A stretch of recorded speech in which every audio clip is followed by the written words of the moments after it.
I never imagined my mother's funeral would be the stage for my own reckoning. The air in the funeral home was heavy, thick with the scent of lilies and the weight of everything unsaid. I stood at the foot of her casket, my hands trembling around. A sealed envelope with my name written in her unmistakable script, my family, my brother, my aunt, cousins I hadn't seen in years, clustered in small, whispering groups. Their eyes darting toward me and then away, as if I were a ghost haunting the edges of their grief. I could feel the judgment in the room, the old resentment simmering just beneath the surface. I was always the outsider, the one who never quite fit the family mold. Even now, as the so-called responsible child, I was expected to hold it together, to say the right words, to keep the peace. But the letter in my hand felt like a live wire, buzzing with secrets I wasn't sure I wanted to know. My brother caught my eye, his expression unreadable. He'd always been the golden child, the one who could do no wrong in our mother's eyes. I wondered if he knew about the letter, if he'd been given one too, or if this was just another of my mother's twisted games. I glanced down at the envelope, my name staring back at me like a challenge. I could feel every gaze in the room pressing in, waiting to see if I would crack. You won't believe what happened when I opened that letter in front of everyone, and honestly, neither could I. My name is Emily Carter, and for as long as I can remember, I've been the one holding everything together, even as a child. I learned to read the room before I learned to read a book. I could sense the shift in my mother's mood, by the way she set her teacup down, the way her voice would tighten when she called my name. I was the responsible one, the fixer, the child who never made a scene. My brother, Daniel, was the sun around which our family orbited.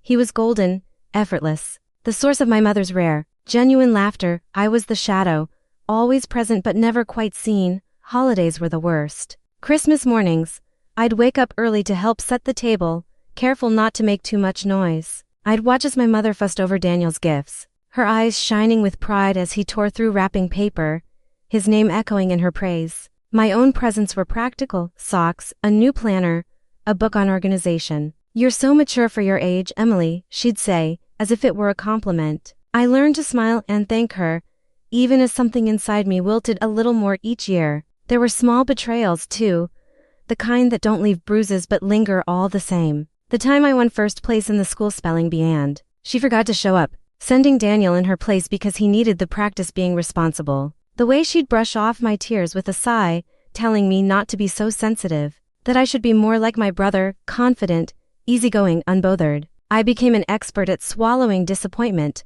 at folding myself into the smallest possible version of who I was. Our family looked perfect from the outside. My mother was a pillar of the community, always organizing charity drives and church bake sales. Daniel was the star athlete, the boy every parent wanted their son to be. We had the house with the manicured lawn, the polite dinner parties, the framed photos of forced smiles lining the hallway, but behind closed doors, the air was thick with tension, with words left unsaid and wounds left to fester. My father kept his head down, working late and coming home just in time for dinner, his silence a shield against my mother's sharp edges. I tried, over and over, to earn her approval. I brought home straight A's, kept my room spotless, volunteered for every chore.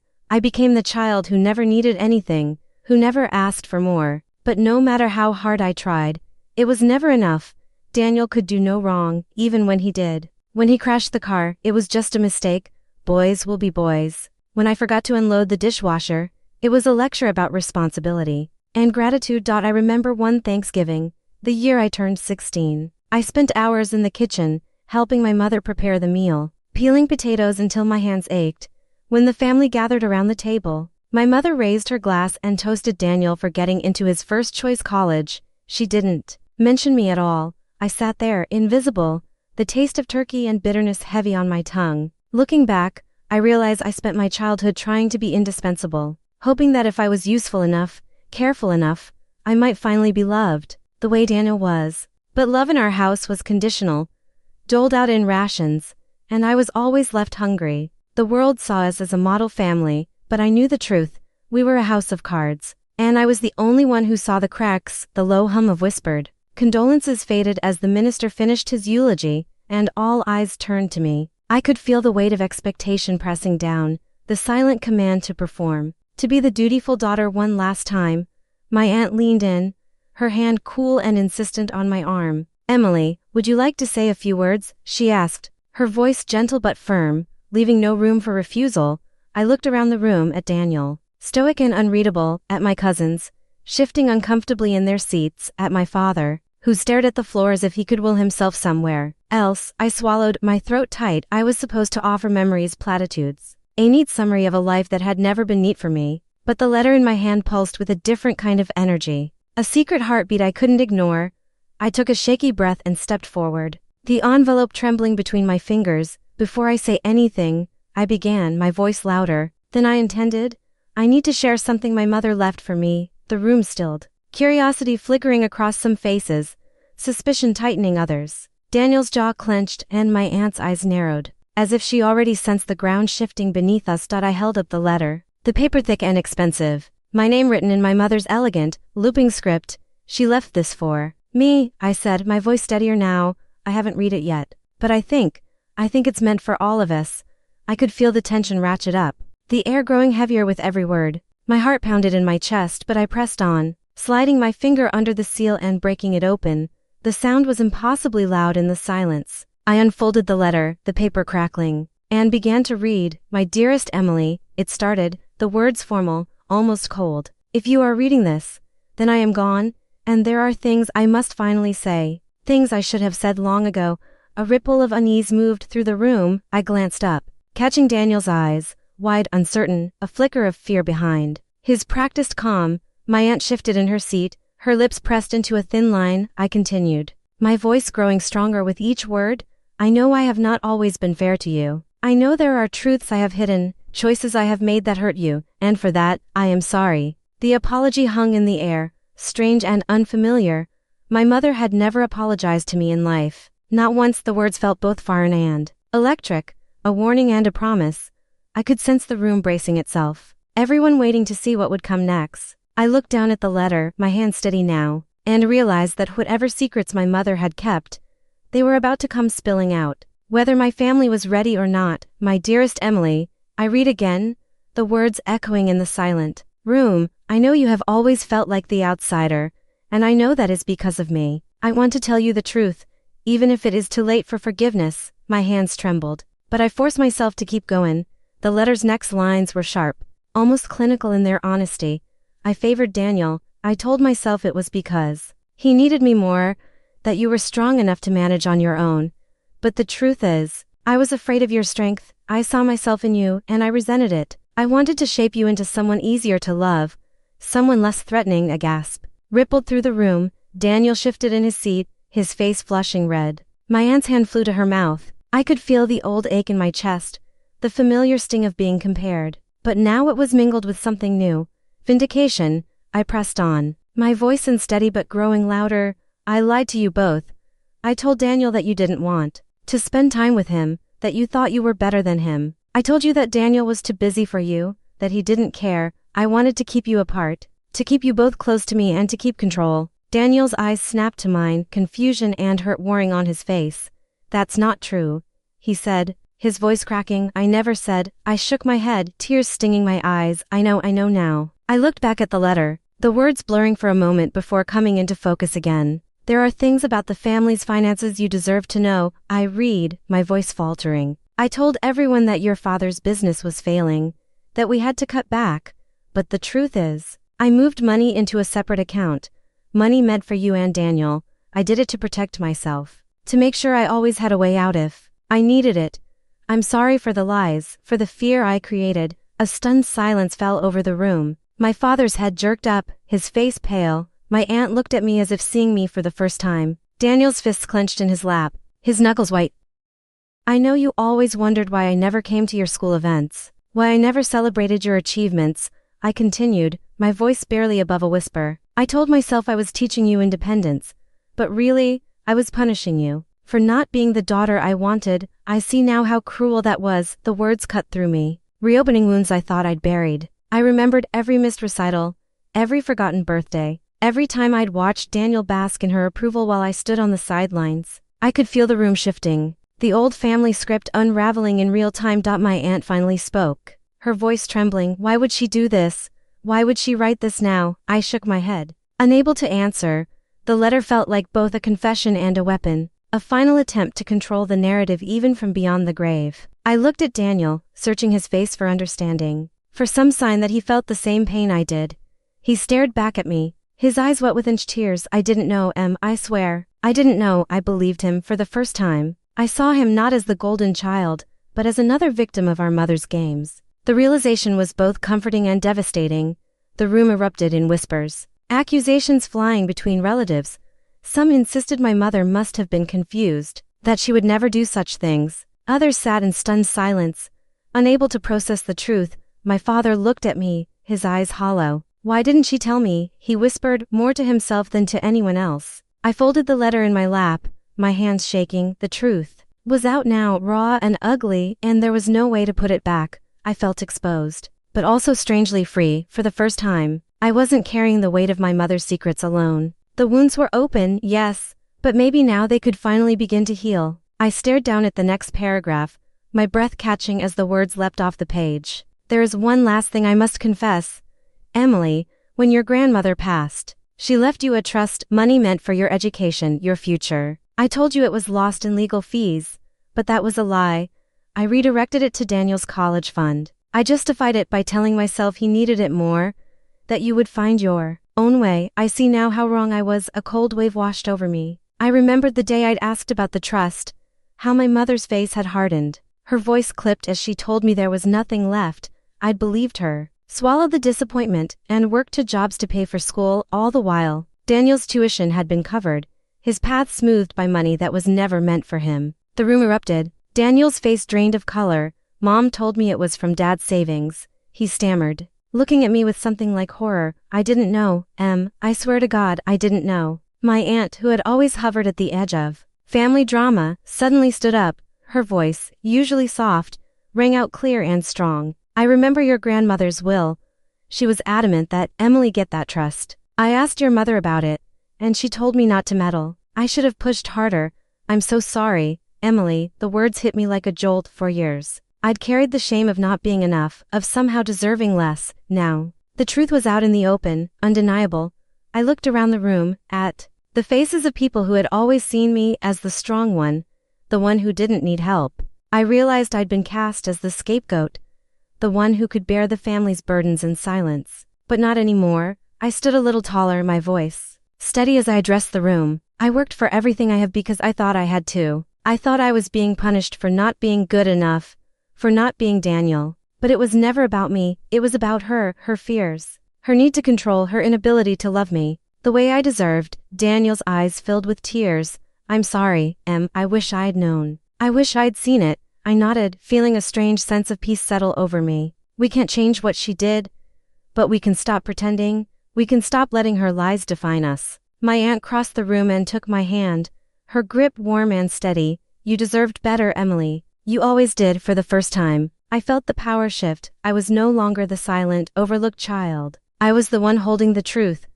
the one refusing to carry my mother's secrets any longer. This was the moment everything changed. I could feel my heart pounding in my chest, each beat echoing in the stunned silence that had settled over the room. The letter felt heavy in my hands, the paper trembling as I gripped it tighter.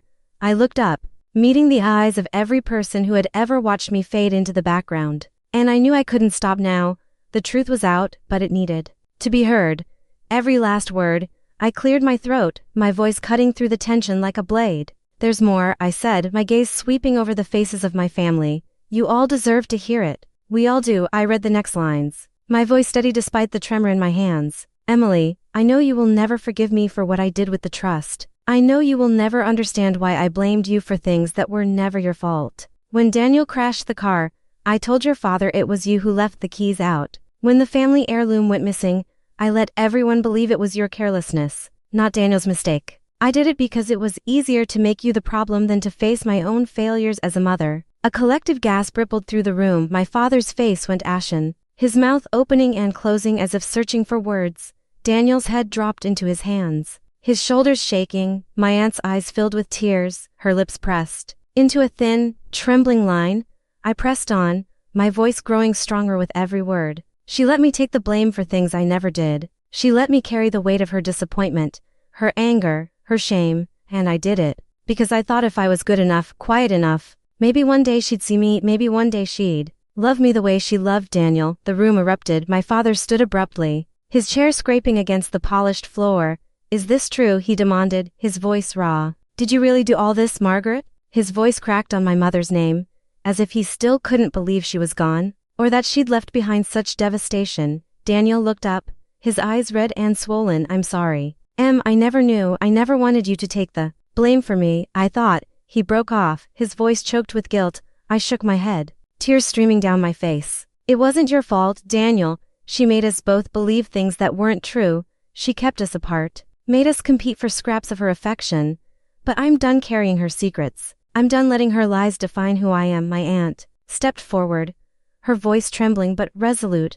We all let her do it. We all played along because it was easier than facing the truth. I'm sorry, Emily. I should have stood up for you. I should have asked more questions. The room was a storm of emotions, anger, regret, disbelief. My father sat down heavily, his hands shaking. I trusted her, he whispered. I trusted her with everything. I took a deep breath, feeling the weight of years of silence lifting from my shoulders. I want the truth acknowledged. I want everyone here to know what really happened. I want my name cleared, and I want what was taken from me, my inheritance, my reputation, my place in this family, restored. My father nodded, his eyes shining with tears. You have my word.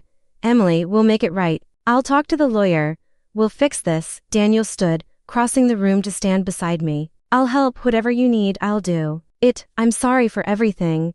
I looked at him, seeing not the golden child but my brother, flawed, hurting, just as lost as I'd been. I nodded, accepting his apology, feeling a tentative hope begin to bloom, but not everyone was ready to face the truth. My cousin, who had always idolized my mother, shook her head, her voice sharp. This can't be real. She wouldn't do this. She loved us. She loved you. I met her gaze, my voice gentle but firm. She loved us the only way she knew how. But love isn't supposed to hurt like this. Love isn't supposed to divide and destroy. The silence that followed was thick, suffocating. I could hear the ticking of the old clock on the wall, the distant hum of traffic outside, the sound of my own breathing, steady, strong, unbroken. I folded the letter, placing it on the table in front of me. I'm setting boundaries now. I won't be the scapegoat anymore. I won't let anyone rewrite my story. If you can accept the truth, if you can respect the person I am, then you're welcome in my life. But if you can't, I won't carry your denial any longer. My aunt reached for my hand, squeezing it tight. Daniel put his arm around my shoulders, his touch hesitant but sincere. My father nodded, his face etched with sorrow and resolve. The family's perfect image was shattered. The truth laid bare for all to see, but in the ruins, I felt something I hadn't felt in years. Freedom, the freedom to be myself, to claim my place, to demand the respect and love I'd always deserved. As I looked around the room, I realized I wasn't alone anymore. I had found my voice, and I wasn't afraid to use it. The silence was no longer my prison, it was my power, and for the first time, I was ready to live on my own terms. The room was a battlefield in the aftermath of truth. Some family members sat in stunned silence, their faces pale and drawn, while others whispered furiously among themselves, unable to accept what they'd heard. My cousin, still shaking her head in disbelief, gathered her things and left without a word, her heels clicking sharply against the tile as she disappeared down the hallway. My uncle followed, his face a mask of anger and confusion. I watched them go, feeling a pang of loss, but also a strange sense of clarity. The people who couldn't face the truth were choosing their own denial over me, and for the first time, I realized that was their burden to carry, not mine. Others stayed. My aunt hugged me tightly, her embrace warm and trembling. I'm so sorry, Emily, she whispered, her voice thick with regret. I should have seen it. I should have done more. I squeezed her hand, feeling the sincerity in her apology, and let myself accept it. Daniel hovered nearby, his eyes red but determined. He apologized again, not just for what he'd done, but for what he hadn't seen, for the years we'd lost to our mother's manipulations. We stood together, awkward at first, but then something shifted. A tentative truce, the beginning of something new. My father, quiet and broken, promised to make things right. He called the family lawyer that afternoon, his voice steady as he explained the situation. We'll fix this, Emily, he said, meeting my eyes for the first time in years. You deserve what was taken from you. You deserve to be seen. The words were simple, but they landed with the weight of a lifetime. I nodded, feeling both the ache of old wounds and the relief of finally being acknowledged. As the day wore on, the funeral home emptied. leaving only a handful of us behind. I stood by my mother's casket one last time, the letter folded neatly. In my pocket, I felt grief, yes, grief for the mother I'd wanted, for the childhood I'd lost, for the years spent trying to earn a love that was always just out of reach. But I also felt relief, a lightness I hadn't known was possible. The truth was out. The lies no longer had power over me. I walked outside, the late afternoon sun warm on my face. Daniel joined me, and for a moment, we stood in silence, side by side. What happens now? He asked quietly. I took a deep breath, feeling the answer settle in my bones. Now, we start over, we build something honest. Even if it's messy, I'm done pretending. I'm done being the scapegoat. He nodded, a small, hopeful smile breaking through me too. I knew the family would never be the same. Some relationships would heal, others would fade away, but I was no longer afraid of the fallout. I had claimed my place, not just in the family but in my own life. I had set boundaries, drawn lines that would not be crossed again. As I walked away from the funeral home, I felt the weight of the past begin to lift. I was no longer defined by my mother's lies or my family's expectations. I was free to write my own story on my own terms at last. In the days that followed, I found myself replaying everything that had happened, the words I'd spoken, the secrets I'd revealed, the faces of those who stayed and those who walked away. The truth had come at a cost, relationships fractured, illusions shattered, a family forever changed. But for the first time, I understood that the cost of silence had been even greater. I had spent years shrinking myself, carrying blame that was never mine, hoping that if I was good enough, quiet enough, I might finally be seen. It took the weight of my mother's letter, the shock of her confessions, to finally set me free. There is a strange kind of freedom in being seen for who you really are, even if it means being seen in your pain, your anger, your vulnerability. I learned that the truth doesn't always heal right away. Sometimes it burns. Sometimes it breaks things apart. But it also clears the way for something new, something honest, something real. I am no longer the overlooked child, the scapegoat, the one who must carry everyone else's burdens. I am simply myself, and that is enough. If you're listening to this and you've ever felt invisible in your own family, if you've ever been blamed for things you didn't do or made to feel like you were never enough, I want you to know that your truth matters. You are not alone. The pain of being overlooked is real, but so is the power of reclaiming your story. It's not easy to speak up, to set boundaries, to demand to be seen, but you deserve it. We all do. I hope my story gives you the courage to look at your own life with honesty and compassion. Maybe you're still carrying secrets that aren't yours or waiting for an apology that may never come. Maybe you're just beginning to find your voice. Wherever you are, know that it's never too late to choose yourself. Have you ever uncovered a family secret that changed everything? Have you had to set boundaries with people you love? I'd love to hear your story. Share it below, if you feel comfortable. Sometimes, just knowing that someone else understands can make all the difference. A year has passed since that day in the funeral home, and my life is quieter now, but fuller in ways I never expected. I moved into a small apartment across town, filling it with plants and sunlight and laughter, things that were always in short supply growing up. Daniel visits often. We're still learning how to be siblings without the old competition, but there's a gentleness between us now, a willingness to listen and forgive. I've started volunteering at a local support group for people who've experienced family estrangement. Every week, I sit in a circle of strangers turned friends, and we share our stories, our grief, and our hope. I see myself in their faces, and I realize how many of us are searching for the same thing, a place to belong, a chance to be heard. Sometimes I still think about my mother. I wonder if she ever found peace with her own pain, or if she was just passing it down, the way so many do. I may never have the answers, but I've learned to make peace with the not knowing. Last week, I received a letter from my aunt. She wrote, "Thank you for having the courage to speak the truth. You've helped more people than you know." I smiled as I read her words, feeling a quiet pride. My story isn't just about what I lost. It's about what I've found, and for the first time, I know I'm exactly where I'm meant to be.